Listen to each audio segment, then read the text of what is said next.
마지막 강의입니다. 여러분들 그동안 수고 많으셨고 4번 다 들으신 분 계시나요? 와, 열심히 하신 분들이네. 안 그러셔도 되는데. 강의가 다 좋으셨죠, 그렇죠? 여러분들 삶에 도움이 되셨으면 좋겠습니다. 오늘은 약속드린 대로 1시간을 안 넘고자 먼저 강의록을 준비하면서도 이걸 더 말씀드리고 싶은데 참아야 하느니라. 네, 오늘은 랍비 예수님이라는 주제로 여러분들과 함께 1시간 정도 이야기를 나눠보도록 하겠습니다. 우리 성모성으로 시작하겠습니다. 성부와 성자와 성령의 이름으로 아멘. 은총이 가득하신 마리아님 기뻐하소서. 주님께서 함께 계시니 여인 중에 복되시며 태중의 아들 예수님 또한 복되시나이다. 천주의 성모 마리아님 이제와 저희 죽을 때 저희 죄인을 위하여 빌어주소서. 아멘. 성부와 성자와 성령의 이름으로 아멘. 네, 혹시 강의록이 필요하신 분들은 나중에 본당 홈페이지에 올려놓을 테니까 다운받으시면 되고요. 오늘은 편안하게 들으십시오. 그냥 오늘 좀 외국어가 많이 나올 거예요. 후불이요. 긴장하지 마시고요. 저도 잘 모릅니다. 랍비 예수님이라는 주제인데, 자, 여러분들 이삭의 나이가 얼마나 될까요? 아브라함이 100살 때 하느님의 은총으로 이삭을 낳았잖아요, 그렇죠? 근데 이제 어느 날 하느님이 아들 이삭을 번제물로 바치라 그랬어요. 대충 이삭의 나이는 뭘까요? 몇 살 정도 될까요? 찍어보세요. 저도 잘 몰라요. 성경에 안 나와 있거든요. 우리가 성경에서 보면은 늘 언제나 연로한, 그렇게 연로도 아니에요. 100살이 분명히 아브라함이 100살이 넘었는데, 그냥 한 장녀의 아저씨 같은 아브라함도, 그렇죠? 그 다음에 어린아이 이삭으로 모살되는 경우가 많잖아요. 그렇죠? 그렇죠? 그게 실제일까요? 모르는 겁니다. 성경에는 이렇게 돼 있어요. 창세기 22장 6절에 보면 아브라함이 칼을 들고 이삭은 희생제사에 쓸 장작을 지니고 갔다. 그런데 당시의 그 제사 풍습을 알면은 완전히 개념이 바뀝니다. 당시의 제사는 동물을 통으로 굽는, 그래서 그 연기를 피우는 제사였어요. 그러니까 장작이 조금 필요했을까요? 어린아이가 짊어질 장작은 아니었겠죠. 적어도 최소한 이런 희생제사, 번제물을 바치기 위해서는 당나귀 2마리에게 나무 장작을 지어야 됩니다. 그럼 이제 제사하는 장소로 가서 거기서 이제 그 제물을 바쳐야 되잖아요. 장작을 쌓아야 되잖아요. 어린아이는 불가능했을 것이다. 그러면 이제 대충 느낌이 오네요. 아, 이삭은 적어도 1000년이었을 것이다. 적어도. 그러면 이제 우리가 생각하는 개념이 완전히 달라집니다. 우리는 아브라함만 떠올렸지만 이삭은 어떤 걸까요? 하느님과 아버지 아브라함의 뜻에 순종하여 자신이 희생 제물이 될 줄 알면서도 묵묵하게 장작을 짊어지고 그곳으로 갔던 거죠. 전혀 개념이 달라지죠, 그렇죠? 그러면 이 이삭의 모습에서 누가 보입니까? 예수님의 모습이 살짝 보이기 시작합니다. 그래서 예전에 우리 교회 초기 교부들, 교회 학자들은 이 이삭은 예수 그리스도의 십자가의 예형이다. 미리 보여주는 형태다. 예형이라고까지 얘기했습니다. 그러니까 조금 우리가 진실을 알고 조금 더 역사적으로 접근을 하면은 우리가 알고 있던 성서가 새롭게 다가올 수 있다는 거 여러분들 기억하셨으면 좋겠습니다. 조이가 안 넘어가서 어쩔 수 없이 도구라고는 너무 널뛰하게 생각하지 마세요. 어쩔 수 없어요. 안 넘어가요. 손바닥이 말라가지고. 네. 자, 여러분들 우리 복음서에서 보면 이제 예수님을 랍비라고 제가 얘기를 했으니까 제자들은 고향과 일신의 안락을 부정하고 세상을 변화시키는 일에 예수님과 함께 인생을 걸었다. 이 이해가 됩니까? 성경에서 보면 예수님이 제자들을 부르잖아요. 그렇죠? 나를 따라라. 그때 성경은 뭐라고 써있냐면 그들은 모든 것을 버리고 예수님을 따랐다. 고향도 버리고 일신의 안락도 버리고. 네. 과연 이게 가능할까요? 여러분들 마음에 와 닿습니까? 솔직히 잘 안 닿죠. 저는 식구가 됐잖아요. 버린다고 생각해도 안 버려지죠. 버리는 건 쉽지 않습니다. 왜냐하면 우리가 소유하는 데 익숙하기 때문에. 그런데 복음서에서 보여주는 이 예수님의 제자들은 모든 것을 버리고 예수님을 따랐는데 이게 과연 이해가 될까? 원래 예수님의 가르침은 이렇게 삶을 변화시키는 그런 힘이 있는 가르침이었습니다. 그런데 우리들은 이런 급격한 반응 혹은 변화, 변혁이 잘 이해가 되지 않습니다. 예수님의 제자들과 우리는 2000년이라는 시간의 간극이 존재하죠. 그리고 우리는 동양의 작은 나라고 거기는 또 중동의 작은 나라 이스라엘. 문화도 전혀 다릅니다. 사고방식도 다르고 우리가 세월의 먼지와 묵은 때를 벗겨내고 복음서 안에 담긴 예수님의 본 모습, 그 본 말씀의 뜻을 조금이나마 가까이 다가갈 수 있다면 얼마나 우리 신앙생활이 새로워질까. 그래서 예수님께서 거리시고 말씀하셨던 그 풍경 속으로, 그 생생한 역사 현장 속으로 되돌아갈 수 있다면 얼마나 풍성한 의미를 우리가 복음서에서 얻게 될까. 많은 교우분들이 말씀 때 뭔 소리인지 하나도 모르겠대. 모를 수도 있는 거예요. 왜냐하면 그만큼의 시간의 간극과 문화적인 차이가 있기 때문에 그렇습니다.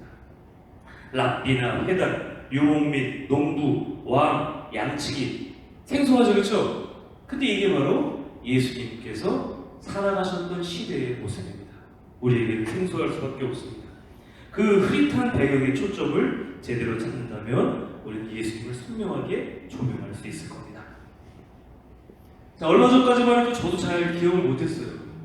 그 초대교회 신자들, 예루살렘에 있는 신자들의 대부분은 100%는 누구였을까요? 유다인들이었다는 거. 그럼 예수님은 복음서에서 누구에게 얘기했습니까? 거의 대부분 일부 사마리아 사람들이나 몇 명 이방인들을 빼고는 거의 다 유다인들에게 말씀하셨습니다. 유다인들을 향하여 말씀하셨습니다. 그리고 더 놀라운 사실은 우리가 알고 있지만 잊어먹었던 것이 예수님 또한 유다인이셨다는 거. 그러면 예수님께서는 그 유다인의 전통 속에서 살아가신 거죠, 그렇죠? 유다인의 풍습이 있을 테고 관습이 있을 겁니다.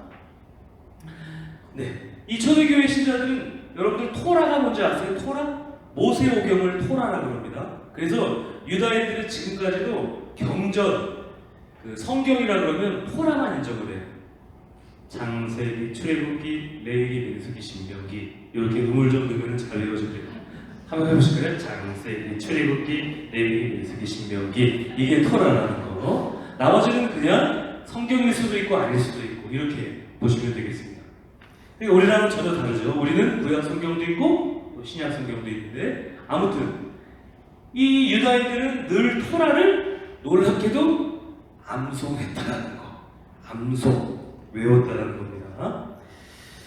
네, 당시 청중이었던 유다인들의 입장에서 보면 예수님의 하나님 나라 선포는 하나님께서 약속하신 메시아가 도래했다는 엄청난 충격적인 선언이었다는 거. 그래서 예수님께서 곧 그리스도이시며 하느님께서 당신을 통하여 세상을 구원하실 것, 그리고 이 세상에 하나님 나라가 가까이 다가왔다라는 예수님의 말씀은 유다인들의 그 세상을 뒤흔드는 굉장히 충격적인 주장이었던 겁니다. 자, 예수님은 랍비셨습니다. 왜 랍비라 그럴까? 복음서에서 보면 몇 번 나오잖아요, 그렇죠? 부활하신 뒤에 마리아 막달라나가 이렇게 무덤에서 울고 있다가 예수님 딱 나타나시니까 뭐라 그랬죠? 랍비, 랍보니, 네, 랍비 혹은 스승님이라고 불렀다는 거. 그러면 초대교회 신자들은 자신을 어떻게 인식했을까요? 우리처럼 신자라 그랬을까요? 아니죠. 초대교회 신자들은 자신들을 제자들이라고 불렀습니다. 제자들이라고 불렀습니다. 그래서 제가 강론 때마다 오늘날을 살아가는 우리는 예수님의 제자들이라는 표현들을 종종 썼던 이유가 초대교회 신자들은 자신들을 제자들이라고 불렀습니다. 자, 이 예수님이 제자들을 양성하는 방식은 예수님만의 독특한 방식이 아니에요. 아주 이 수세기 전부터 이어온 유다인들, 특히 랍비, 스승이라고 하는 사람이 제자들 혹은 학생들을 가르치던 방식이었습니다. 어떻게 가르쳤을까요? 예수님은 제자들에게 교재나 커리큘럼, 파워포인트를 제시하지 않았습니다. 네. 유대교의 광범위한 전통에 의하면 예수님께서는 각 사람들에게 당신을 따르라. 그러니까 스승들은, 유다인들의 랍비들은 나를 따르라라고 얘기했던 겁니다. 예수님만이 그랬던 게 아니에요. 그럼 이제 제자들은 어떻게 했을까? 모든 것을 버리고 스승 곁에 가서 일종의 문화생이 되는 거죠. 그게 바로 스승과 제자, 학생의 관계였던 겁니다. 예수님께서는 당신 곁에서 좁은 길을 함께 따라 걸으며 동고동락하면서 배우라고 말씀하셨습니다. 이것이 바로 당신의 랍비들의 그 전통 교육 방식이었던 겁니다. 제자들은 예수님과 더불어 삶의 여러 활동을 같이 했고 예수님께서 어떻게 말씀하시고 어떻게 행동하시는지를 잘 관찰했으며 예수님께서 하느님의 말씀으로 어떻게 살아가시는가 그분의 방식을 흉내냈습니다. 이것이 랍비가 유다인들 랍비가 제자들을 가르치는 방식이었다라는 것. 이 범상치 않은 교수법에서 비롯된 잘 알려진 표현이 있는데 바로 랍비에게서 배우려면 그의 흙먼지를 뒤집어 써야 한다. 우리는 아스팔트가 잘 깔려져 있으니까 느낌이 없지만 그 광야 사막지대를 한번 떠올리면 되겠어요. 걸어다니면 어떻게 될까요? 흙먼지가 막 일어나겠죠, 그렇죠? 네. 스승이 이골 저골을 돌아다니면서 가르칠 때 아주 바짝 스승을 쫓아다니면서 자욱한 모래알갱이가 옷자락에 들러붙을 정도로 그렇게 해야 한다는 것. 랍비한테 배우려면 그의 흙먼지를 뒤집어 써야 한다. 그렇다면 오늘날 우리는 어떨까요? 우리도 랍비, 스승이신 예수님을 곁에서 말씀을 들으며, 그렇죠? 그분과 함께 길을 걸으며 그분께서 어떻게 행동하시고 어떻게 말씀하시고 어떻게 하나님의 말씀대로 어떤 방식으로 사셨는지를 늘 관심을 기울여야 한다는 것이죠. 그래야 우리도 배울 수 있습니다. 그래야 우리도 제자가 될 수 있는 거죠. 일주일에 한 번 미사 찬송 만들어줘야 약간 우리는 늘 생각을 해야 돼요. 물론 저도 잘 못하지만 예수님께서 어떻게 말씀하시고 어떻게 행동하시고 어떻게 생각하셨는지 스승 옆에서 가까이 그분의 말씀을 귀담아 듣고 그렇게 그분을 따라 살아가려고 하고 이런 과정들이 있어야 하는 겁니다. 그것이 바로 오늘날의 우리가 해야 할 일인 것 같습니다. 네. 히브리 말로 걷다라는 말은 할라크라 그래요. 할라크. 근데 이 토라, 성경을 해석하는 것도 역시 할라카라고 합니다. 할라카. 말이 비슷하지만 이 걷다라는 말은 히브리 말로 할라크라네요. 할라크. 그런데 이 우리가 생각하는 그냥 걷다, 스승 곁에서 따라 걷다. 이게 그냥 옆에서 길을 걷는 게 의미가 아니라는 겁니다. 이 걷다라는 말에는 어떤 것이 있냐면 히브리어에는 전반적인 라이프 스타일과 도덕적인 품행을 따라하는 것을 이야기합니다. 스승과 함께 걷다 그러면 스승의 삶의 방식, 라이프 스타일과 그리고 도덕적인 품행을 따라하는 것을 걷다라고 또 얘기하는 겁니다. 좀 이해되시나요? 그러니까 우리가 성경에서 어려운 것이 뭐냐면 이 단어들이 한 가지 뜻이 아니에요. 여러분들 영어 공부 예전에 많이 하시면 깜짝 놀랐잖아요. 두 동사 이렇게 보면 한 2페이지, 3페이지 되지 않나요? 그랬었어요. 아이고, 그랬었어요. 네.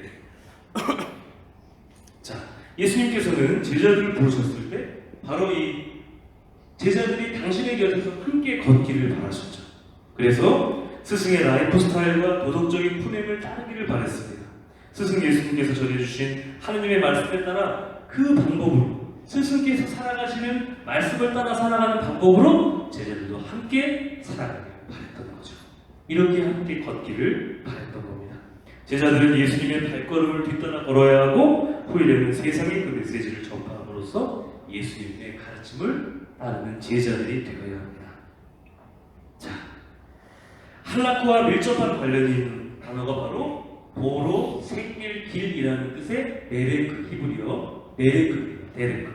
이 데레크가 뭐냐면 우리처럼 고속도로나 포장망이 잘 되어 있는 도로가 아니라 흙먼지 자욱한 도로를 생각하면 됩니다.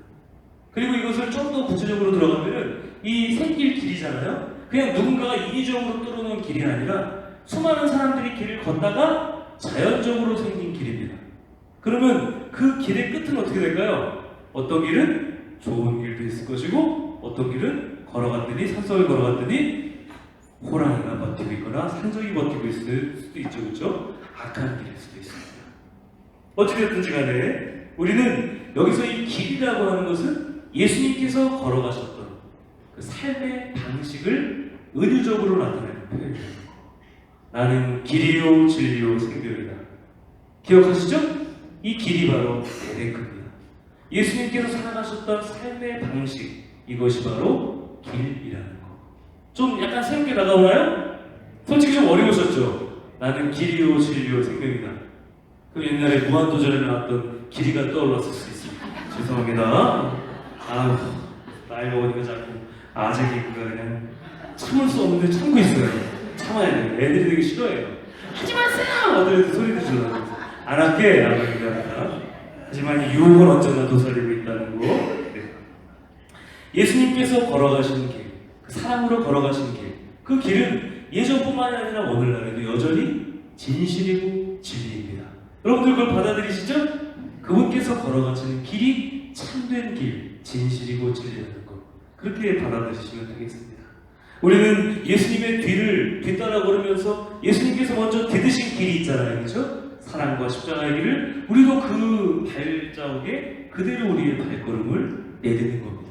그러면서 우리가 어떻게 될까요? 우리도 또한 그 길의 일부가 되어가는 거죠. 예수님께서 걸어가신 길은 언제나 선하고 좋은 길임을 분명합니다. 그렇지 않을까요? 네, 그렇습니다.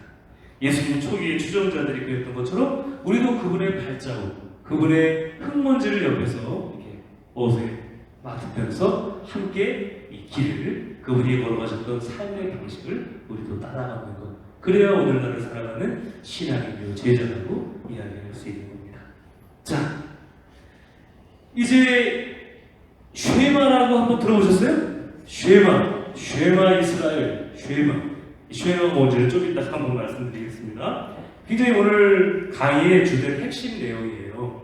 쉐마가 신명기 6장 4절에서 9절, 그리고 11장 13절에서 21절, 민수기 15장 37절에서 47절에 나오는데, 특별히 이 신명기 6장 4절에서 9절을 쉐마라고 부릅니다. 쉐마는 들으라라는 뜻입니다. 보통 히브리 사람들은 유다인들은 제목을 정할 때 첫 글자를 정했어요. 근데 우리는 보통 주어가 먼저 나오잖아요. 그렇죠? 너 이스라엘아. 들어 이렇게 나오는데 여기는 들어라 너 이스라엘아. 이렇게 문형이 자유자재로 바뀔 수 있는 겁니다. 그래서 첫 번째 문장이 바로 제목이 되는 거예요. 그래서 들어라라는 말을 슈에마 혹은 슈마라고 발음할 수 있는데, 이것이 히브리 사람들이 가장 중요하게 여겼던 하나의 성경 구절이었습니다. 유다인들은 하나님께 대한 헌신을 상기하면서 지금까지도 날마다 수천 년 동안 6단어로 시작되는 이 성경의 이 세 단락 슈에마를 반복합니다. 수천 년에 걸쳐서 경건한 유다인 부모는 아이가 말을 하자마자 이 슈에마를 노랫말을 섞어서 가르치기 시작했습니다. 저도 이 노랫말을 들어본 적이 없어서 모르겠어요. 네. 예수님도 10중 8구 요셉 성인의 무릎 위에서 이 슈에마를 배웠을 겁니다. 율법학자들로부터 으뜸 계명이 무엇이냐는 질문에 예수님께서 뭐라고 대답하시죠? 바로 이 슈에마를 그대로 인용하셨습니다. 자, 읽어보실까요? 첫째는 이것이다. 이스라엘아 들어라. 주 우리 같이 읽어보시겠어요? 주 우리 하느님은 한 분이신 주님이시다. 그러므로 너는 마음을 다하고 목숨을 다하고 힘을 다하여 주 너의 하느님을 사랑해야 한다. 둘째는 이것이다. 내 이웃을 너 자신처럼 사랑해야 한다. 이보다 더 큰 계명은 없다. 들어라 너 이스라엘. 이것이 슈에마입니다. 근데 예수님께서 이 따옴표가 있잖아요. 그렇죠? 예수님께서 뭔가 말을 당신의 말로 하신 것이 아니라 그냥 그대로 인용하신 거예요. 너 내 이웃을 너 자신처럼 사랑해야 한다도 레위기 말씀을 그대로 인용하신 거예요. 자, 여러분 퀴즈 낼게요. 신약 성경은 무슨 언어로 되어 있을까요? 예수님 시대에 쓰여졌던 마테오, 마르코, 루카 복음은 첫 번째 그리스어, 헬라어라고 그러죠. 두 번째 히브리어. 정답은 1번입니다. 예. 정확히 맞추셨어요. 정확히 되게 잘하시네요. 네. 네. 정답은 그리스어로 되어 있었어요. 사복음서는 다 그리스어로 쓰여진 거예요.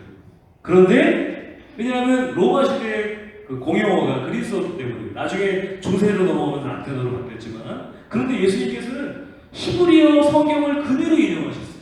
히브리어로 그냥 한국말로 보면 똑같잖아요. 그렇죠? 그러니까 예수님께서 당신 말씀을 하는 것이 아니라 유다인들의 전통 속에서 매일 아침 저녁으로 2번씩 암송했던 이 슈에마를 그대로 말씀하신 거예요. 가장 첫째가는 계명은 무엇인가? 너 이스라엘아 들어라. 주 우리 하나님은 한 분이신 주님이시다. 그러므로 너는 마음을 다하고 목숨을 다하고 힘을 다하여 주 너의 하나님을 사랑해야 한다. 둘째는 이것이다. 네 이웃을 너 자신처럼 사랑해야 한다. 이보다 더 큰 계명은 없다. 자, 율법학자가 묻습니다. 가장 으뜸 가는 계명은 무엇입니까? 예수님께서는 죄마와 이웃 사랑에 대해서 말씀하십니다. 저는 예전에 이걸 어떻게 받아들였냐면 율법학자는 율법을 물어보는데 예수님은 사랑이라고 대답하는 것 같았어요. 그쵸? 틀렸다는 걸 제가 얼마 전에 알게 되었습니다. 뭐 여러 가지 얘기가 있겠지만 오늘은 이 쉐마만 함께 살펴보도록 할게요. 우리 한번 멋있게 히브리어로 한번 쉐마 너 이스라엘아 들어라 주 우리 하나님은 한 분이신 주님이시리다를 히브리어로 한번 발음해 보시도록 하겠습니다. 뒷부분 빼시고 앞부분만 읽으면 돼요. 저랑 똑같이 해보세요. 쉐마 이스라엘 아도나이 엘로헤누 아도나이 에하드. 잘하시는데요? 네. 다시 한번 해볼게요. 쉐마 이스라엘 아도나이 엘로헤누 아도나이 에하드. 네. 이쪽을 이렇게 해드렸어야 되는데 보세요. 문장이 이렇게 되어 있어요. 들어라 이스라엘아 주님은 우리 하느님 주님은 하나 혹은 혼자.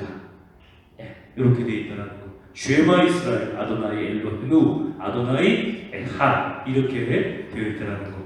도대체 신부님은 왜 이런 얘기를 하셨을까? 우리를 괴롭히려고 하시는 것일까? 그렇지 않습니다.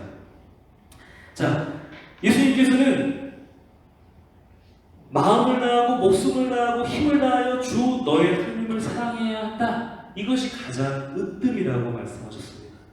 그리고 두 번째, 내 이웃을 너 자신처럼 사랑해야 한다도 레위기 19장 18절에서 가장 그대로 가져왔던 것입니다.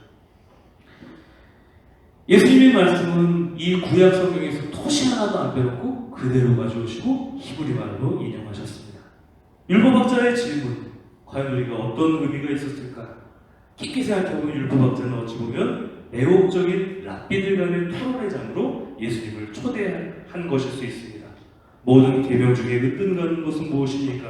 하나님의 모든 가르침을 한 원리로 압축하면 어떻게 될까요? 예수님은 거기에 대한 답으로 이 쉐마를 말씀하신 것이죠. 단지 성경을 요약해달라는 것이 아니라 하나님의 모든 것이 그 녹아 들어간 핵심 구절을 선택해달라는 이야기일 수도 있었어요. 예수님의 답변은 우리가 묵상하면 할수록 얼마나 뛰어나고 놀라운 것인지를 우리가 알 수 있을 겁니다. 그리고 이 쉐마 이스라엘에 대해서 저와 함께 쉐마를 살펴보면서 예수님의 답변, 이스라엘 민족들이 가지고 있었던 이 쉐마의 의미가 엄청난 얼마나 깊고 심오한 것인지를 여러분들은 깨닫게 될 것입니다. 예수님은 유다인이셨고 예수님 또한 이 쉐마의 깊이와 의미를 충분히 잘 알고 계셨기 때문입니다. 율법학자는 평탄하면서 같다 그러죠. 하느님의 으뜸 계명에 담긴 풍성함을 맛보기 위해서 우리는 쉐마 이스라엘. 자, 이 첫 번째 단어의 쉐마는 들어라 라고 되어 있습니다. 들어라.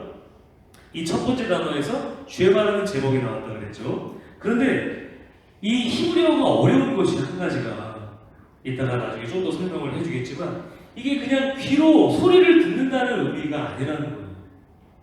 여러분 보세요. 들어라 이스라엘. 뭘 들어? 하나님 말씀을 들어? 끝? 개똥아 밥 먹어라. 그러면 어떡하지 우리는? 밥 먹으러 가야죠. 안 가면 어머니한테 엉덩이를 맞게 되죠. 그러면 내 어머니라고 대답하는 순간 뭐가 들어갑니까? 듣는 것뿐만이 아니라 순종하고 행동하는 게 들어가죠. 그렇죠? 그죠? 이 들어라라는 말도 마찬가지라는 거. 이 들은 바에 따라 행동하기라는 표현이 의미가 이 안에 같이 담겨 있는 겁니다. 들어라. 우리가 성경에서 예수님께서 종종 하신 말씀을 우리가 기억하실 겁니다. 들을 귀가 있는 사람은 들어라. 그럼 이 말씀은 뭘까요? 듣고 행동해라. 순종하라. 따라라. 라는 의미도 함께 표현되어 있다는 거. 오 주님 저희의 기도를 들어주소서.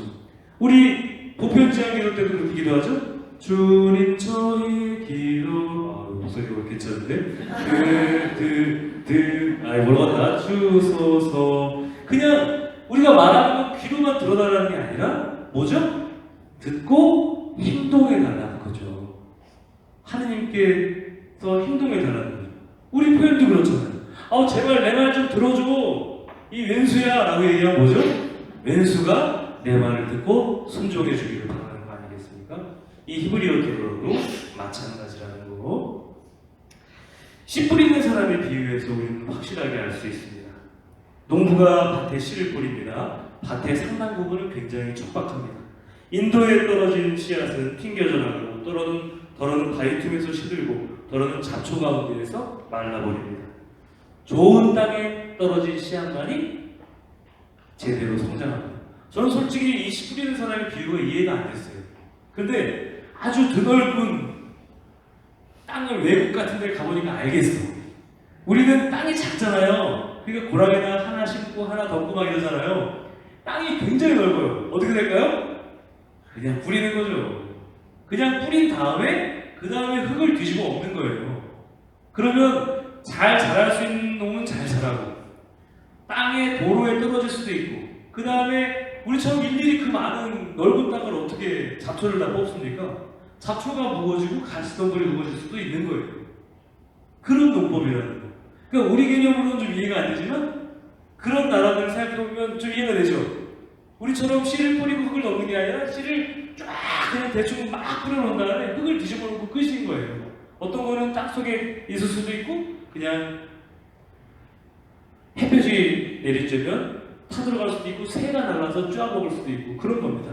좀 이해가 되시나요? 그런데 이 땅이 좋은 땅이 아니에요. 이 비유 말씀에서 보면 예수님의 비유에서 땅은 우리의 마음이고 듣는다는 것은 제가 방금 말씀드린 것처럼 믿음과 순종으로 받아들인다는 겁니다.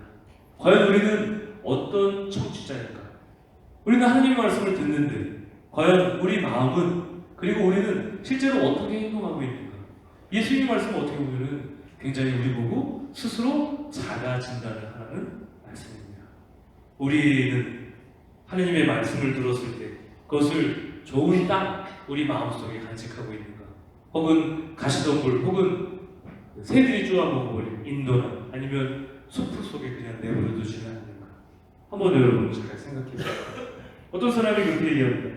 과연 우리 삶에 잡초나 가시덤불이나 이런 게 없는 사람이 어디 있습니까? 한번 깊게 생각해보세요. 우리 중에 정말 마음의 땅으로 예수님의 말씀을 받아들이고 그 말씀에 따라 충실히 순종하며 살아가는 사람들이 솔직히 얼마나 되겠습니까? 그렇죠? 그렇죠? 그런데 예수님께서는 하나님의 말씀대로 살아가는 게 힘든 만큼, 왜냐하면 땅은 다 척박하다고 제가 표현을 했기 때문에, 그런데 그 안에 강력한 약속을 담고 있습니다. 하나님께서는 땅의 대부분이 척박하다는 것을 알면서도 씨를 뿌리는 농부와 같습니다. 이 하나님의 씨앗은 능력과 힘으로 가득 차 있습니다. 그리스도와 복이 쉐마하려는, 즉 듣고 행하려는 제자들을 확보할 때 그 힘과 생명력이 얼마나 뛰어난지를, 엄청난지를 표현하고 있습니다. 고대 그 농업적인 사고방식에서 100배의 수확을 얻는 것이 최대의 수확이라고 했습니다. 근데 예수님께서 뭐라 그러죠? 나의 말씀을 받아들이고 실천하는 사람은 100배의 열매를 얻게 될 것이다. 최대한의 상상할 수 없는 정도의 열매를 얻게 될 것이라고 말씀하셨기 때문에 그렇습니다. 하나님의 말씀을 듣고 마음에 새기고 따르는 제자들을 통해서 하나님께서 얼마나 놀라운 일을 하시는지 한번 여러분들 잘 생각해 보시면 좋겠습니다. 자, 쉐마라는 단어에 왜 이렇게 여러 가지 뜻이 있을까? 그냥 들어라 하면 그냥 우리나라 말로 들어라고 생각하면 되지 왜 듣고 따르고 순종하고 행동하라는 표현까지도 이 쉐마라는 들어라는 단어에 들어있을까? 바로 여기입니다. 히브리어 성경은 8,000단어로밖에 안 되어 있습니다. 한국말은 몇 단어 정도로 되어 있을까요? 찍어보세요, 여러분. 1번 10,000단어, 2번 200,000 단어, 3번 400,000 단어, 5번 왜 이러십니까? 질문하지 마십시오. 정답은 모를 때는 늘 언제나 3번이죠. 400,000 단어. 현대어로는 성경 신구약이 400,000 단어로 되어 있는데 히브리어 구약 성경은 8,000단어밖에 안 되어 있어요. 그러니까 여러분들 한번 생각해 보세요. 8,000단어가 400,000 단어어치의 짐을 짊어진 겁니다. 여러분들 여행 가시면 자매님들이 신기해요. 짧게 여행을 가셔도 여행 가방에 굉장히 뭐가 많이 들어가. 들어본 적은 없지만 예전에 어떤 시부님이랑 같이 1박 2일 연수를 가는데 시부님이 요만한 쇼핑백 하나를 들고 온 거예요. 요만한 거. 그 안에 뭐가 들어있는지 봤더니 반바지 하나랑 칫솔 하나가 딱 들어있더라고요. 1박 2일 연수인데 더러워. 그쵸? 갔더니 거기에 일회용 칫솔을 나눠주네? 그 시부님이 뭐라고 하지 않아요? 아유 칫솔 괜히 가져왔다. 여행 때 반바지랑 칫솔이 땡이에요. 아마 여러분들의 남편분들도 꽤 그러실 수 있습니다. 한 3일 정도 옷 안 가리면서 괜찮죠? 여행 가서? 아이고 노코멘트 하겠습니다. 아무튼 이 8,000단어로 되어 있기 때문에 그 오늘날에 맞는 의미로 번역하기가 어려운 것들이 너무 많이 있어요. 그러다 보니까 이 40만 단어라고 어마어마한 숫자의 새로운 단어들이 이 안에 첨가되기 시작한 겁니다. 좀 이제 느낌이 오시나요? 그러니까 우리가 복음서를 그냥 우리가 들을 때마다 새로워질 수 있어요. 그 안에 담긴 깊이를 이해하면 이해할수록 알면 알수록 우리는 복음 말씀을 더 신선하고 어떤 풍부하고 충격적으로 받아들일 수 있는 겁니다. 좀 이해가 되시죠? 네. 자, 기억하다라는 히브리 말도 기억하다, 그냥 단지 기억하다라는 뜻이 아니에요. 배려하다를 뜻할 수도 있습니다. 배려하다 혹은 구해주다. 옛날에 노아의 홍수에서 하느님께서 홍수가 지난 다음에 노아를 기억하셨다라고 창세기에 써있어요. 그럼 뭘까요? 그냥 단지 노아 훌륭한 애야 이런 걸까요? 노아를 홍수에서 구해주셨다는 거. 그죠? 그리고 노아를 배려해 주셨다는 거. 그러니까 기억하다가 히브리 말에서는 배려하고 구해주다라는 표현이 될 수 있다는 거. 제가 예를 들어 교육부과장님을 기억했습니다 그러면 제가 구해주고 배려했다라는 말이 될 수도 있는 거예요.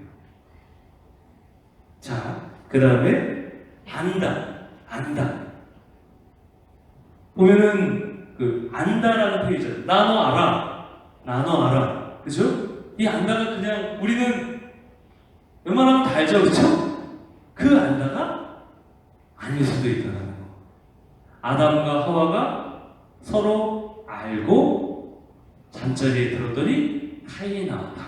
부부관계를 맺는다는 뜻도 될 수 있고, 또 안다라는 말은 예수님께서 안다라고 표현을 쓸 때는 그때는 친밀한 관계를 맺다라는 뜻을 포함하고 있을 수도 있습니다.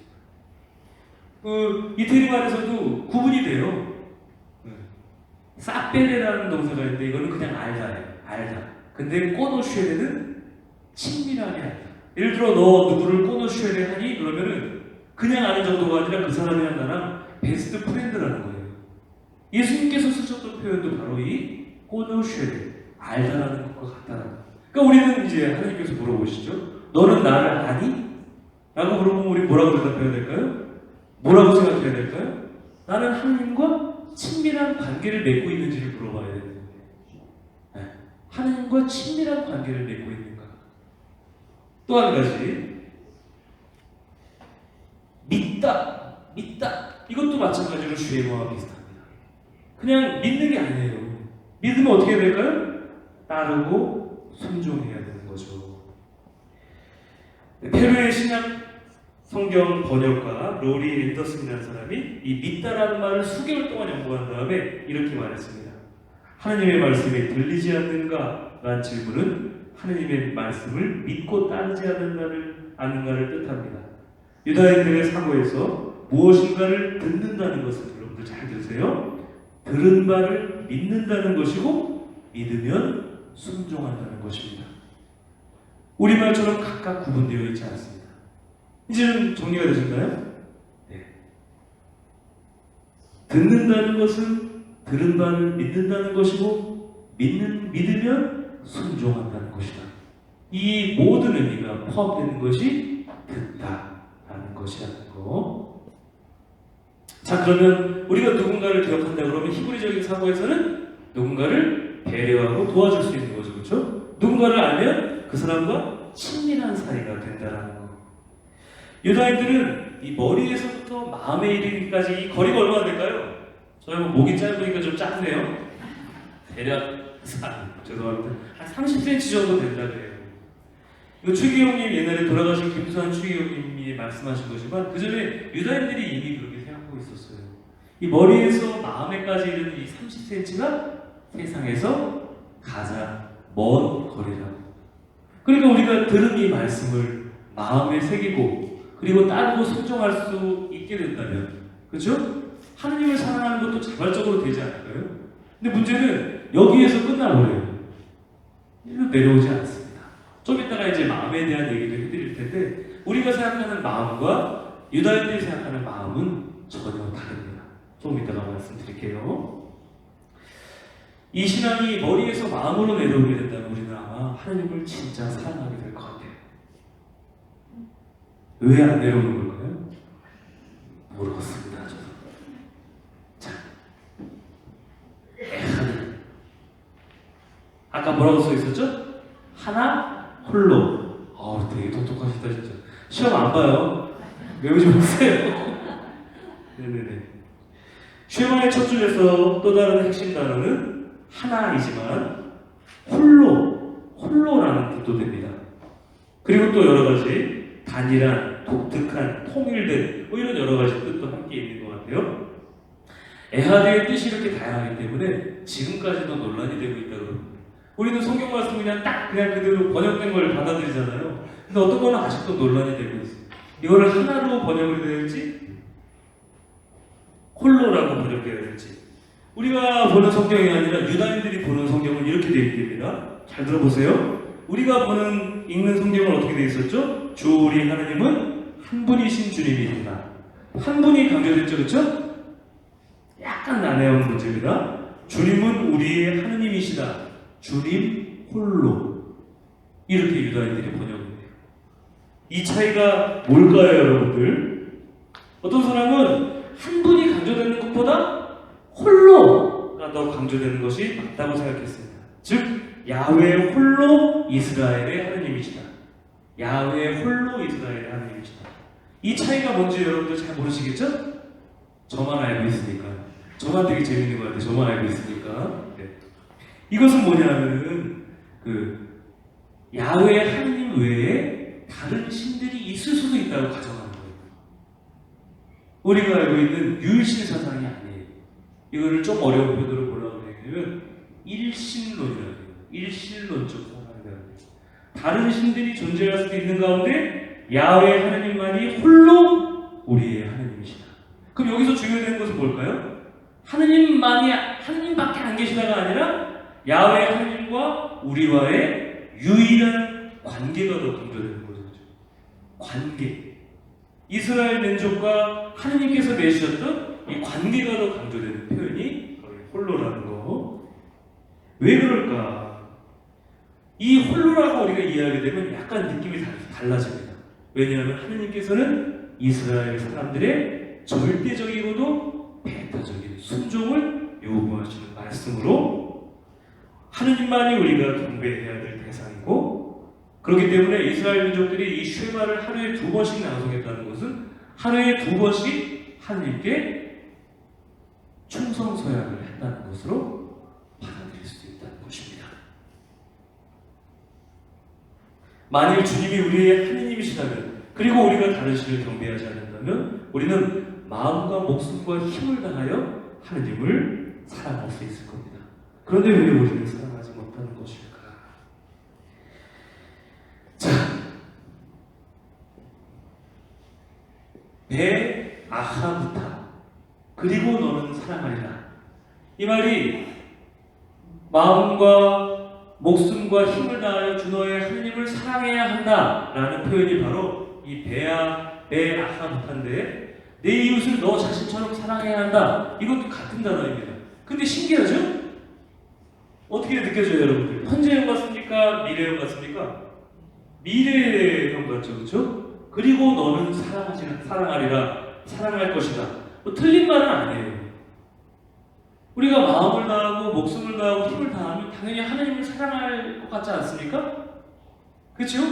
그리고 언젠가 우리가 주님 대전에 섰을 때 주님께서 이루신 그 놀라운 업적들을 보면서 우리는 아마 그분을 흠숭하게 되고 경배하게 되고 사랑하게 될 것은 분명합니다만, 분명한 것은 얼핏 보면 미래를 나타내는 것이지만 실제로는 계명이라는 거, 현재를 나타낸다는 거. 중세의 유명한 철학자 마이모니데스라는 이렇게 얘기했다고 합니다. 잘 들어보세요, 여러분. 하느님께 대한 합당한 사랑은 어떤 모습일까? 그것은 영원히 하느님 사랑에 묶일 때까지 지극히 강렬한 사랑으로 하느님을 사랑하는 것이다. 우리는 사모하는 여인 외에 아무도 생각할 수 없는 상사병 환자같이 되어야 한다. 앉으나 서나 먹을 때나 마실 때나 온통 그녀 생각뿐이어야 한다. 하느님을 사랑하는 사람이라면 사실 이보다 더 치열해야 한다. 우리에게 주신 마음과 목숨과 힘을 다하여라는 계명처럼 늘 하느님 사랑에 사로잡혀 있어야 한다. 네, 아하부타. 네, 신명기 6장 7절에서는 이 하느님의 말씀을 언제나 앉을 때나 길을 걸을 때나 누울 때나 일어날 때나 하나님의 말씀을 되새기고 생각하라고 얘기를 했습니다. 바로 이 마이모니데스는 이 구절에서 연상한 것입니다. 앉을 때나 일어날 때나 길을 갈 때나 누울 때나 언제나 하나님을 생각하고 사랑해야 한다. 오로지 하나님께 대한 생각밖에 없어야 된다. 그것이 하나님께 대한 합당한 사랑이다 라고 여겼던 겁니다. 랍비 제프리 스피처는 이 에하드에 대해서 이렇게 얘기합니다. 하느님이 오직 한 분이시다. 그러면 어떻게 될까? 한번 들어보세요. 누군가 사랑에 빠지면 이렇게 된다. 세상에는 그가 사랑하는 대상 한 사람만 존재한다. 그 사람과의 관계는 완벽한 하나됨의 경험을 제공한다. 사랑에 빠진 사람은 외치고 싶어한다. 듣고 있는가? 난 사랑에 빠졌다. 바로 이 사람이다. 이와 크게 다르지 않는 것이 이스라엘을 들어라. 우리 주 하나님은 한 분이신 주님이시나요. 누군가와 사랑에 빠지면 온통 세상은 그 사람으로만 가득 차고 그 사람에 관한 모든 것을 알고 싶어하며 온종일 심지어 밤새도록 대화가 이루어진다. 어떤 사람은 우리 미사 때 뭔가 느낌을 굉장히 바라는 것 같아요. 느낌. 막 개신교에서 찬송가 도 아버지 흉내를 그만 내야겠어요? 솔직히 저한테 딸인데 하지 말아야지. 오늘은 그만 흉내 낼게요. 네. 성당의 분위기가 어때야 되고 그 다음에 성가대나 신자들이 부르는 성가는 어때야 되고 사제의 강론이 어때야 하고 네. 눈물이나 웃음, 감동을 주는 느낌을 찾아 이 성당 저 성당을 기울이거릴 수 있습니다. 그렇죠? 근데 그 사람은 복음의 메시지에 응답하고 그 다음에 교회 공동체에서 봉사하는 일에는 별로 관심이 없습니다. 만일 우리가 신앙생활을 하다가 미사 안에서 느낌을 얻지 못한다면 우리 신앙생활을 그만둬야 될까요? 느낌을 얻지 못한다면 단지 느낌을 위해서가 아니라 하느님을 위해서 미사에 참여할 수는 없는 건가요? 혼인생활 하신 분들은 잘 아실 것 같아요. 예전에 우리 남편을 모셨을 때 어떻습니까? 엄청난 느낌이 있었죠? 전기 스파크, 충격. 지금은 어떻습니까? 콩깍지가 나시고 전기 스파크가 사라지면서 가족끼리 그러는 거 아니야. 어떤 분은 부부싸움을 아직도 하냐고 물어보더라고요. 신기하게. 근데 뭘 그런 거 물어보니까 애정이 있어야 싸운대요. 슬프다. 하나님 이렇게 창조하지 않았는데. 네. 느낌이 사라지면 사랑이 사라지는 건가요? 왜냐면 많은 사람들이 사랑을 느낌이라고 생각하기 때문에. 그런데 사랑은 단지 느낌만의 차원이 아니라는 거예요. 내 안에서 느낌이 사라지더라도 내 아내를 사랑할 수 있습니다. 있어야죠. 있겠죠? 네. 이 사랑이라는 아하바의 뜻을 우리가 조금 알면 예수님께서 이 사랑하라는 말이 어떤 의미가 있는지를 우리가 조금은 이해할 수 있을 겁니다. 하나님을 사랑하는 계명의 본질을 우리가 조금이나마 조명할 수 있을 겁니다. 네. 이 아하바에도 힌트가 있어요. 감정만을 뜻할까요? 행동까지를 포함할까요? 행동까지를 포함한다. 역시 훌륭하신 분들이네요. 사랑한다고 하면 그냥 감정에만 우리가 생각을 하잖아요. 그 다음에 나중에 또 얘기했지만 순간에만 집착을 하잖아요. 더 좋게 얘기하면 감정을 주는 순간에만 집착을 하잖아요. 그게 아니라는 거. 이 사랑은 행동을 표현하는 것이고 순간이 아니라 평생을 이야기하고 있다는 거. 이것만 머릿속에 개념을 잘 잡으시면 되겠어요. 이 아하바를 우리가 얘기할 때 사랑스럽게 행동하다라고 얘기할 수도 있고 또 놀랍게도 누구에게 충성하다라고도 이야기할 수 있습니다. 그래서 고대의 조약에는 평화조약을 체결한 적국의 왕이 상대국 왕을 아하바 하기로 서약했다는 내용이 등장합니다. 그럼 어떻게 된 걸까요? 상대국 왕이 떠오를 때마다 그 꽃미남 왕자님 사랑해 뭐 이렇게 생각하는 걸까요? 그게 아니라 서약에 충실하며 신의를 지킨다라는 뜻이겠죠? 그러니까 우리가 생각하는 것처럼 하나님을 사랑해야 한다. 마음으로 하나님 사랑합니다. 이게 아니라 충성하고 순종하고 헌신하고 행동하라는 뜻이라는 거예요. 약간 느낌이 달라졌죠, 그렇죠? 여러분은 하나님을 사랑하십니까? 아까 우리 어린이들 보셨어야 되는데 예, 사랑합니다! 이렇게 얘기하면 교주가 된 느낌이었다니까요. 절대 제가 그렇게 시키지 않았습니다. 자발적인 순종이었어요. 우리 어린이들이 제 말을 쉐만 했던 겁니다. 좀 이해되시네요, 이제? 네. 이처럼 이스라엘 민족들에게 사랑하라고 명령하신 것은 어떤 열정적인 감정을 얘기하는 것이 아니라 순종의 대상인 하나님께 전적으로 충성하고 헌신하라는 그런 뜻이었습니다. 척위록이라는 사람은 다음과 같이 표현했습니다. 정리가 잘 되실 거예요. 사랑은 행동을 의미했다. 사랑은 하느님 백성이 모든 다른 족속들과 구별되는 독특한 방식으로 살아간다는 것을 의미했다. 오직 한 분이신 참 하느님만을 경배하는 것을 의미했다. 하느님을 사랑한다는 것은 오직 한 분이신 하느님께 우리 자신의 운명을 내어 맡긴다는 것이다. 감정이 중요하지 않다는 것은 결코 아닙니다. 감정도 중요하지만 예를 들어 우리가 하나님을 그냥 아무런 느낌, 아무런 뭐 없이 사랑할 수 있을까요? 뭔가 체험이 되돌아야 되지 않을까요? 뭐 자녀들 하나를 위해서 기도를 했는데 자녀가 잘 됐다거나 아니면 하나님께서 나를 돌봐주시고 내가 깨달았다거나 그럴 때 하나님을 어떤 감정적인 것이 일어나잖아요. 그렇죠? 아무것도 없이 그냥 감정이 일어나진 않습니다. 감정이 일어나진 않아요. 이 의자를. 그쵸? 뭔가 있어야 돼요. 주고받는 것이. 네. 우리는 이제 사랑에 관한 이런 풍성한 정의를 통해서 남을 사랑한다는 것이 단지 정신적인 거나 감정적인 측면뿐만이 아니라 행동까지를 포함해야 한다는 것을 우리 배웠습니다. 단지 이웃에 대한 좋은 생각을 하는 것만으로 이웃을 사랑하는 것은 결코 아니라 어떻게 되는 걸까요? 그에게 행동을 해줘야 되는 것이죠. 어떤 방식으로든 이웃에게 도움을 줄 수 있어야 이 음악이 나오니까 거의 끝날 분위기 아니에요. 좀만 기다리세요. 네, 괜찮아요. 핸드폰 복잡해. 얼마 전에 저희 아버님이 15번 저한테 전화하셔가지고 뭘 자꾸 계속 잘못 누르시냐고요. 소리 질렀죠. 그만 전화해요. 저희 아버님 가는 김 없었어요. 그 이후로 3번 더 왔어요. 어머니한테 전화 걸어서 제발 좀 꺼달라고. 어머니가 어떻게 한 것 같아요. 모르겠어요. 그 일을 안 하더라고요. 예전에 우리 본당에 손님 시부님으로 담양한 시부님이 계시잖아요. 하도 멍멍이를 키우자 그래서 제가 토이푸들 펠리라는 멍멍이를 키웠죠. 근데 얘가 버림받은 강아지라 원래 토이푸들이 털이 곱슬곱슬해야 되잖아요. 근데 이때 털이 일자로 났어. 일자로 나고 그게 너무 살을 안 잡아가지고 삐쩍 나는 거예요. 걔를 이제 같이 키웠는데 이 신부가 손님 신부로 와 있으니까 자유인이잖아요. 한 달씩 휴가 가네. 그럼 뭐 걔는 어떻게 해? 저한테 맡긴 거예요. 저는 바쁜데.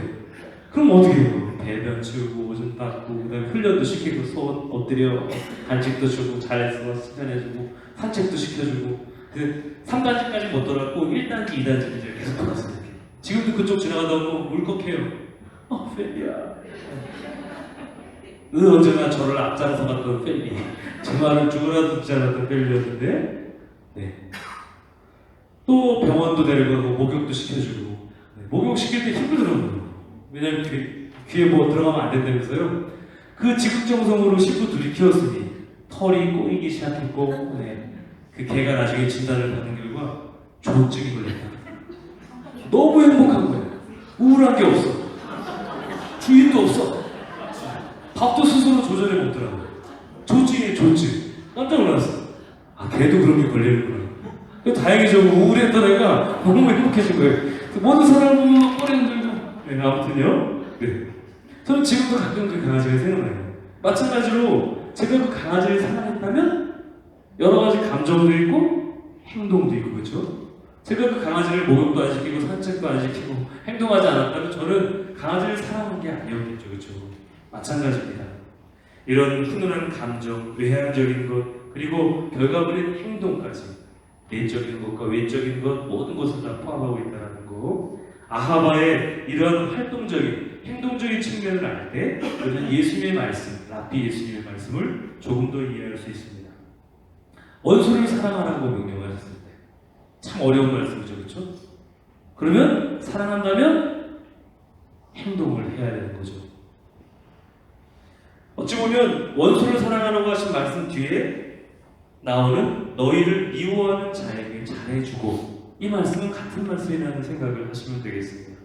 원수를 공명정대하게 대하고 원수를 위해 기도하고 복수하지 않으며 그들이 아무리 우리에게 무리하게 굴해도 친절하게 대하는 것이 원수를 향한 사랑을 실천하는 모습이겠죠.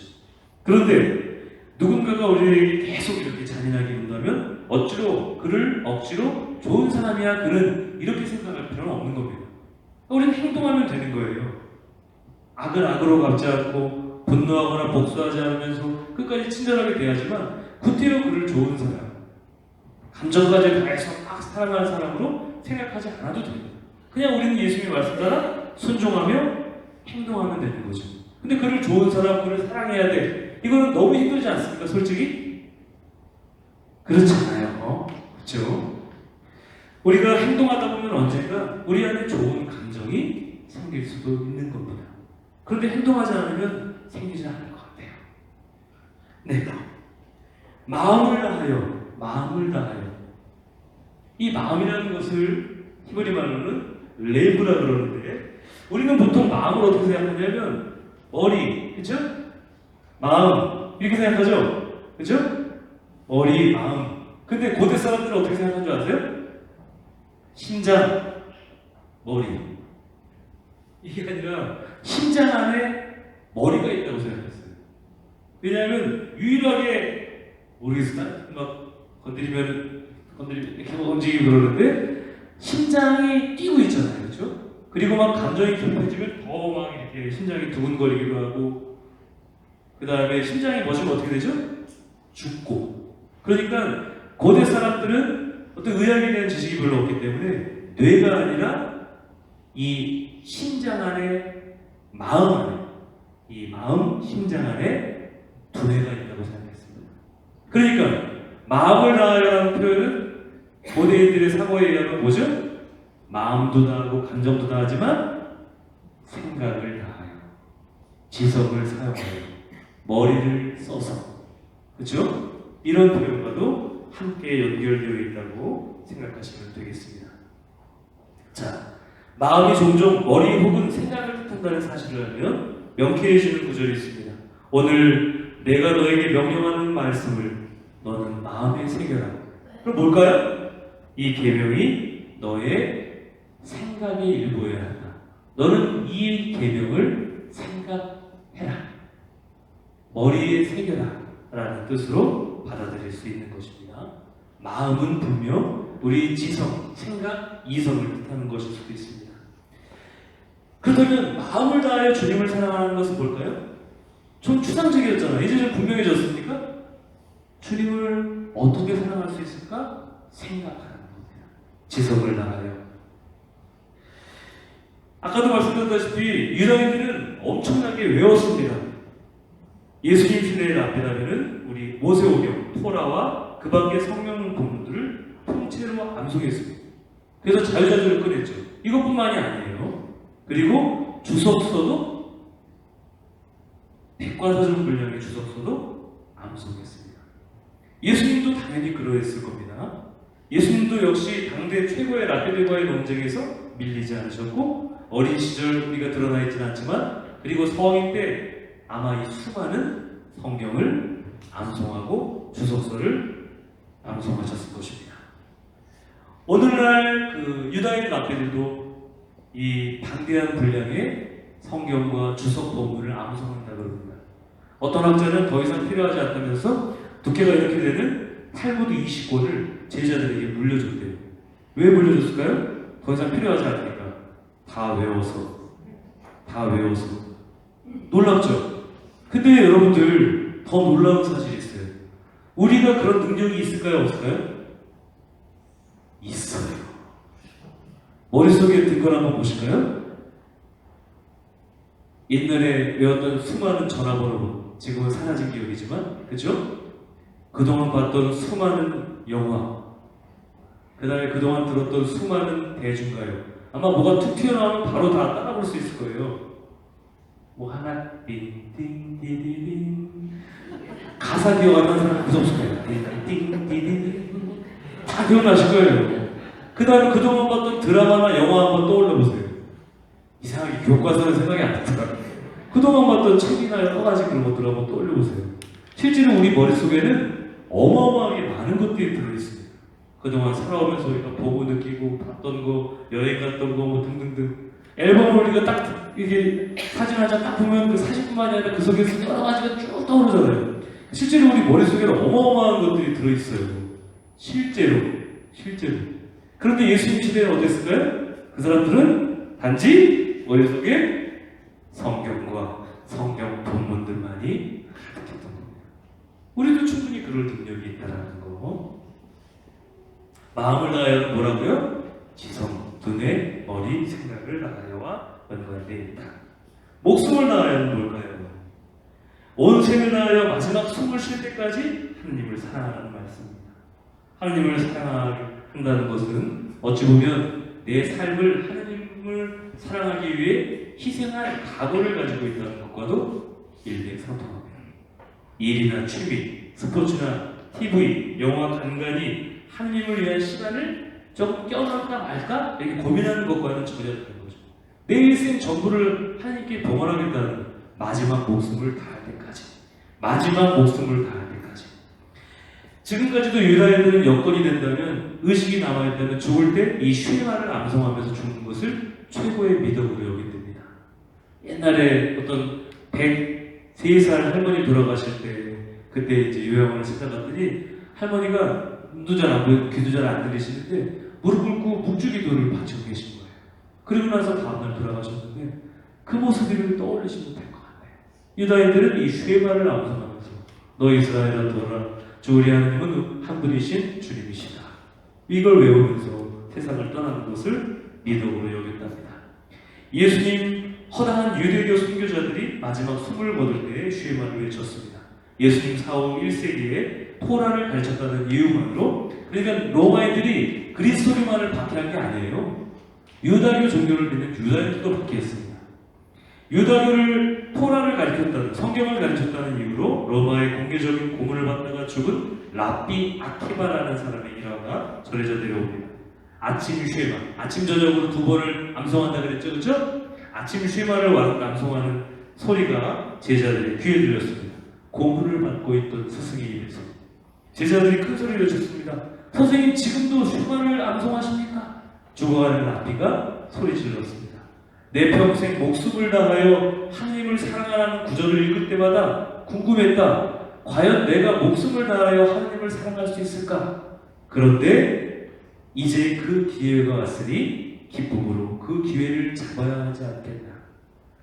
이 랍비 아키바는 목숨을 잃을 때까지 이스라엘아 들어라, 주 우리 하나님은 한 분이신 주님이시다, 주의 말을 반복하며 생을 마쳤다고 합니다. 예수님께서도 당신의 마지막 숨을 마치실 때까지 우리를 사랑하셨죠. 헤세드, 이거는 쉐마에 나오는 표현은 아니에요. 근데 이 헤세드를 설명하지 않고서는 하나님에 대한 사랑을 우리가 풍성하게 담아낼 수 없기 때문에 헤세드는 꼭 설명하고 넘어가야 됩니다. 우리는 보통 단기적인 사랑을 이야기하지만 여기서 얘기하는 것은 뭐죠? 길게, 오래도록, 평생토록 행동하는 사랑이라는 것. 이것이 바로 하느님의 사랑입니다. 바위처럼 견고하고 흔들리지 않는 충성스러운 사랑. 어떤 죄나 배신도 견디고 그 과정에서 상처를 치유하고 은혜롭게 용서를 건네는 끈덕지는 사랑이 바로 헤세드이며 하느님의 사랑이라는 것. 존 오스월더라는 사람은 이렇게 얘기합니다. 잘 들어보세요. 헤세드는 권좌에 앉아있는 사람이 무자격자에게 전적으로 베푸는 선함과 너그러움을 말합니다. 이것이 이스라엘이 경험한 하느님이었습니다. 하느님 백성이 당신을 찾지 않을 때에도 하나님은 당신 자신을 계시하셨고 백성이 끊임없이 계약을 깨뜨리고 모든 것을 산산히 부서뜨린 뒤에도 하느님께서는 끝까지 계약을 지키셨습니다. 인간과 달리 하느님의 신성은 언제나 변덕스럽지 않고 믿음직하셨으며 자기의 이익만을 챙기거나 탐욕스럽지 않았습니다. 이런 하느님의 사랑은 신실하고 진실하고 바르며 너그러웠습니다. 다른 히브리어 단어처럼 이 헤세드도 역시 길게 변치 않게 행동하는 것까지를 표현합니다. 헤세드를 종종 우리가 성경에서 자비 혹은 사랑으로 번역하지만 이것은 분명하지 않습니다. 왜냐하면 자격이 없는 그럴 가치가 없는 사람에게까지 베푸시는 하느님의 자의, 호의, 사랑, 자비까지를 포함하기 때문에 그렇습니다. 정확한 단어가 존재하지 않는 것이라고 보면 되겠습니다. 헤세드를 한번 좀 더 깊게 생각해 볼까요? 헤세드는 죄를 지은 아들을 감옥에서 보석으로 꺼내기 위해 밤길을 운전해가는 뼛속까지 고단한 아버지의 사랑과도 같습니다. 헤세드는 장애인 자녀에게 수저로 밥을 떠먹이고 뒤를 닦아주며 아무도 알아두지 않는 하루하루를 살아가는 엄마의 사랑과도 같습니다. 헤세드는 오랜 기간 동안 눈물의 기도로 남편이 무너지지 않도록 붙잡아주는 이름도 빛도 없이 섬기는 아내의 사랑과도 같습니다. 헤세드는 수십 년이 지나도 의지할 수 있는 사랑입니다. 헤세드는 연애의 짜릿한 순간의 감정이 아니라 충성스러운 안정감, 오랜 세월이 지나도 변하지 않는 충성스러운 안정감이라는 것. 어찌 보면 요새 사람들이 헤세드를 이해하기가 참 어려울 것 같아요. 젊은 사람들한테 사랑을 물어보면 데이트, 연애, 촛불 켜진 레스토랑, 노을이 지는 해변길 산책, 어떤 이런 단기적인 사랑에 초점을 맞춥니다. 어떤 영화에서 보면은 어떤 그냥 이름 모를 나그네와 그냥 뽀뽀 한번 하더니 그 남자와 사랑을 향해서 떠나더라고요. 참된 사랑이래. 웃기고 있네. 헤세드와는 전혀 다른 거죠. 평생을 거친 충성스러운 사람, 변함없는 사람, 바위 같은 사람이 너무 귀해서 그런 것일까? 아니면 우리들 자체가 우리 부모님에게서 제대로 된 사랑을 받지 못하고 자랐기 때문에 우리도 그 사랑을 잘 모르는 것은 아닐까? 그런 생각을 해봅니다. 많은 그리스도인들이 하느님과 우리의 관계를 연애하는 사이라고 이야기하는데 우리는 연애는 하지만 결혼은 하지 않은 것은 아닌가? 라고 잘 생각해 보시기 바랍니다.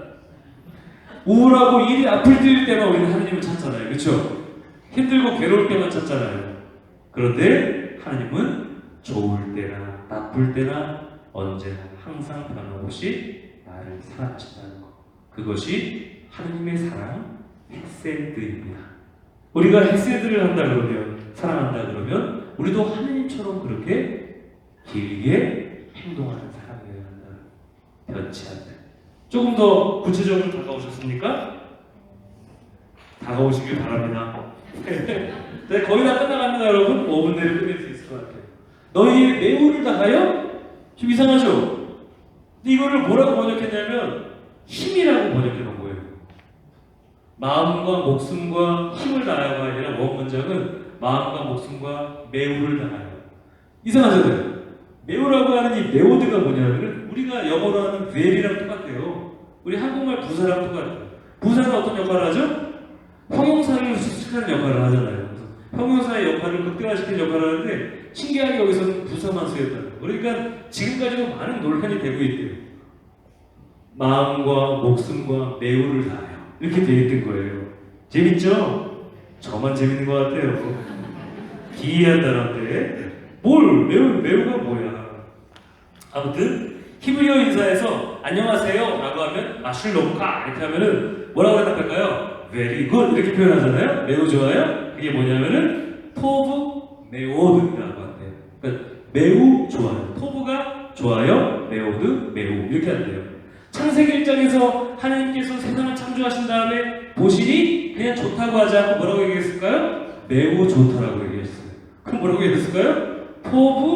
메오드라고 하셨던 거죠. 이 메오의 뜻이 무엇일까는 굉장히 지금까지 분분하다고 합니다. 우리는 힘이라고 해석된 성경을 우리가 보고 있는데 너의 머리를 다한다 라는 뜻도 있대요. 머리를 다한다. 그런데 또 다른 설명도 있대요. 재밌는 것 같아요. 메오드는 돈과 관련이 있다. 신기하죠? 돈과. 너의 매우를 다하여는 너의 돈을 다하여. 이렇게 사용할 수 있다는 거예요. 근데 이게 여러분 잘 생각해보면 재밌습니다. 하나님께서 평생을 걸쳐 우리에게 주신 것들 덕분에 우리는 지금 이렇게 살아가고 있죠? 재산도 주셨고, 명예도 주셨고, 가족과 자녀도 주셨습니다. 이 모든 것은 예전에 제가 설명했듯이 하나님께서 주신 은총의 선물이죠, 그렇죠? 네? 그렇다면 메오드는 우리가 가진 모든 것을 가지고 우리가 지닌 소유를 가지고 하나님을 사랑하라는 부르심이 됩니다. 여러분, 과연 돈으로 하나님을 사랑할 수 있을까요? 있어요. 가난한 사람들과 나누면 되는 거죠. 그죠? 나를 위해 쓰면 돈으로 사랑하는 게 아니잖아요. 돈으로 사랑할 수 있습니다. 내가 가진 것으로 사랑할 수 있어요. 내어주고 나누면 되는 거예요. 예수님과 유다의 시대에는 이것을 당연하게 여겼다라는 것. 자, 마지막입니다. 이렇게 한번 우리가 전체는 아니 예수님 말씀이 가장 먼저인데 이렇게 한번 바꿔봤습니다. 읽어보시겠습니다. 이스라엘아 들어라. 하느님은 너의 하느님이시며 오직 그분만이 너의 하느님이시다. 너는 내가 생각하는 모든 생각을 다하여 하느님을 사랑하고 매일 매 시간 하느님을 위해 살고 하느님을 위해서 너의 삶을 희생할 각오를 해야 한다. 내 지금 속의 돈과 내가 가진 전부를 가지고 하느님을 사랑하라. 예수님 말씀이 훨씬 멋있죠? 좀 인내하기 쉽게 바꿔놓은 것입니다. 마지막으로 읽으면서 오늘 특강을 마치도록 하겠습니다. 이스라엘 여러분 들으십시오. 하느님은 우리의 하느님, 그분은 오직 한 분이신 하느님이십니다. 여러분은 하느님을 온 마음을 다해 사랑하십시오. 여러분의 전부를 다해 여러분이 가진 전부를 다 드려 그분을 사랑하십시오. 성부와 성자와 성령의 이름으로 수고 많으셨습니다.